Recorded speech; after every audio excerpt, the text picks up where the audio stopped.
করো না কেন? সকাল দেখো দেখো দেখো আয়াস পাও ভিজাইতেছে। হ্যাঁ, আমি তোমাদের আয়াসের আম্মু। আর এই যে তোমাদের আয়াস, আয়াস হচ্ছে এভরিওয়ান, আসসালামু আলাইকুম। আমি তোমাদের আয়াস, আর এই যে আমি তোমাদের আয়াস। হ্যাঁ, আমি তোমাদের আয়াসের আম্মু। আর এই যে তোমাদের আয়াস, আয়াস হচ্ছে আজকে গোসল করবে, এই জন্য আজকে আয়াস ডেলি গোসল করে, বাট আজকে একটু অন্যরকম, কারণ আজকে আয়াসের জন্য আয়াসের একটা পাম্পার আসছে, সেইটার মধ্যে আয়াস মনু এখন গোসল করবে। হ্যাঁ, আয়াসের ঘুম পাইছে, বলো সে ঘুমাবে, তারপর হচ্ছে খাবে, এখন আমি করো গোসল করবে। এমন করো, কেমন করে করো না কেন? সকাল থেকে এমন করতেই আছে আজকে। আমার মনে এখন গোসল করে, আমার মনে এখন গোসল করে, গোসল করবে তুমি। হ্যাঁ, আরে রোদ লাগে মাথার মধ্যে। আসো আমি তোমাদের দেখাই, আসো তোমাদেরকে এখন একটু দেখাই আয়াস কোথায় গোসল করবে।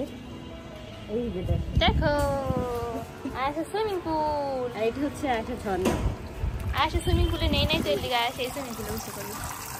এটা হচ্ছে আয়াসের ঝর্ণা। কি সুন্দর পানি। বলে আমি এখন গোসল করবো, যাই যাই যাই আয়াস যাই।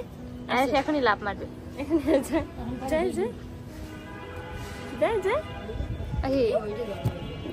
দেখো দেখো দেখো আয়াস পাও ভিজাইতেছে। এখন না, একটু গরম পানি এখানে মিক্স করা হবে, তারপর তুমি নামতে পারবো। এখন পা ভিজাতে পারবে, শুধু পা, শুধু পা, শুধু পা। দেখো পা, শুধু পা, এখানে শুধু পা ভিজাতে পারবে। হ্যাঁ, নানু কি বলে? মাম দিছি, মাম এই যে ঝর্ণা ঝর্ণা। এ দেখো মজা দিতে, এ দেখো দেখো দেখো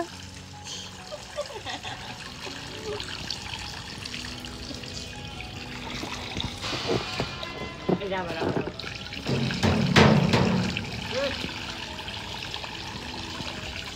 তোমার নামাই দিই।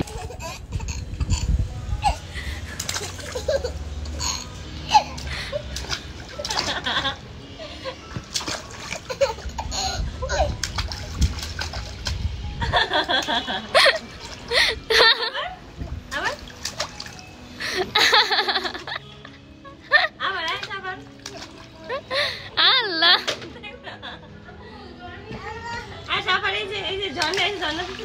এই ঝর্ণা ঝর্ণা মাম মাম।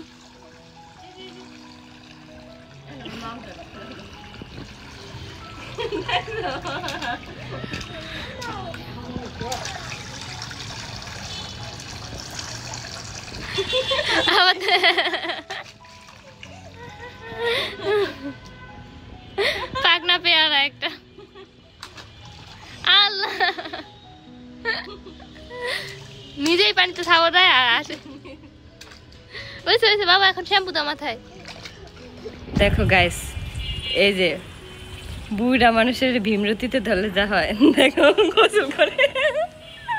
তুই কেন গোসল করবি রিয়া? হ্যাঁ, না কর কর, ঝর্ণা দিয়া করতে চাইলে কর, সমস্যা নেই।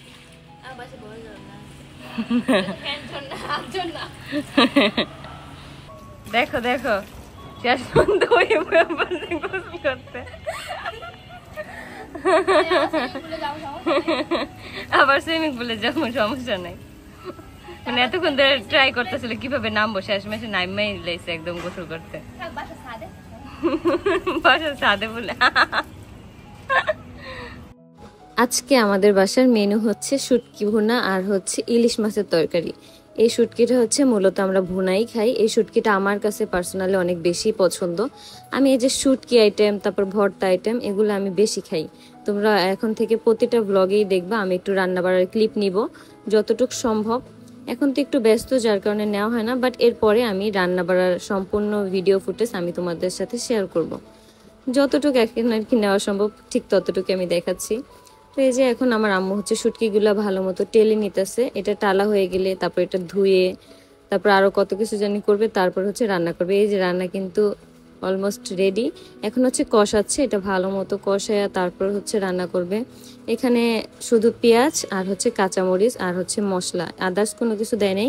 এখানে চাইলে তোমরা আলুও অ্যাড করতে পারো, আলু দিলেও মজা লাগে, বাট ওই দিন আমার এইভাবেই ভুনা ভুনা খাইতে ইচ্ছা করছে, যার কারণে আম্মু এইভাবেই রান্না করে দিছে। আর এই দেখো আমাদের বাসায় ইলিশ মাছের তরকারি বেগুন দিয়ে, আলু দিয়ে আর হচ্ছে ইলিশ মাছ রান্না করা হয়েছে। আজকে আমার একটা শুট আছে, পার্টি মেকআপ। এখন আমরা যাচ্ছি বিউটি স্টাইলে।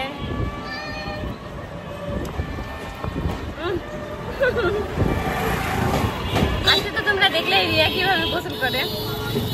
আমার মন চাইছে কিন্তু এটা বড় হলে আমি গোসল করতাম। এটা বড়টা চিন্তা করছি, একটা অর্ডার দিব, আনবো। আর এখন আমার এই 2 দিন ধরে অনেক ঠান্ডা, গলা ব্যথা, কিন্তু তারপর আমি আইসক্রিম খেতেছি। আইসক্রিম দেখলে এখন কেন জানি খালি খাইতে ইচ্ছা করে আমার। পরশুদিন এমন জ্বর আইছে তবু আইসক্রিম খাওয়ার মন হয়। ওই আইসক্রিমটা অনেক মজা।